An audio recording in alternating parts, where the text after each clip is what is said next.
start with you, Commissioner, on this next one. Governor Dayton, he hired natural resource professionals to run the DNR the past 8 years. Tell us about the kind of person you would hire, Jeff. Would it be someone like that, or would you bring someone with a different background? Maybe looks at things with a different lens. I would likely bring someone with a different background. I would bring ideally I would bring someone who is a sportsman or a sportswoman. And I say this kind of across the board. My hope or my demand for my commissioners are going to be people that have real life experience on the ground in the areas that they are regulating. That's number one. And then number two, I want somebody who is fearless in changing the culture within that agency. And the DNR is a good example of this. It might be the best example of this. That some, not all, we have lots of wonderful, wonderful state employees, including in the DNR, but there are some in most of our agencies that have lost that understanding that their job is to serve people as opposed to control people.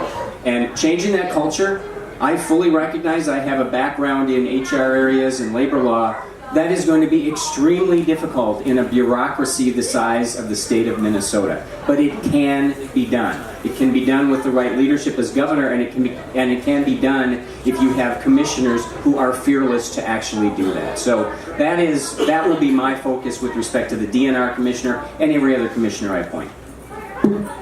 I think the process of how you appoint commissioners is what's going to be really important. I'm fascinated by this. If people start thinking and they want to be part of a transition team or whatever, and I'm kind of like thinking that these are people that want to get in your ear to tell you who should be there. That's not the way that I operate. The way that I've always operated, and I think many of you in this room know why we've been so successful together, is it's going to be critical of who sits down at that table so that there's a collaboration amongst them. If we pick a person who comes from agriculture, we pick a person who comes from the shooting sports, we pick a person that comes from wildlife management, if we pick up a business manager or whatever, if there is not collaboration on the front end and a sense of trust in the capacity of the person to do that job, then you don't have the buy-in from all of the stakeholders. I'm not Pollyannish and thinking that we would have this wonderful just person that would spring up and everyone would agree to, but I think you have to admit, if you were at the table and heard the discussions, it would be a hell of a lot better than turning on NPR in the afternoon and saying the DNR commissioner was just appointed and you hear the name.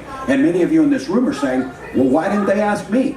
Why didn't they ask me what my opinion was on this? And I would say, as organizations, what you can expect out of my administration is to have a seat at that table as we make these decisions to find out exactly the type of person that we need there. I can tell you that it's going to take someone who has that capacity to bridge these gaps that in many cases shouldn't have been created and then have been exacerbated by the politics trying to wedge us. The idea of landowners working in concert with conservationists, sportsmen, that used to be the norm, and that is the norm that we need to reestablish. So it's the process of picking the commissioner as much as it is the skill set that's involved. Rob, since we're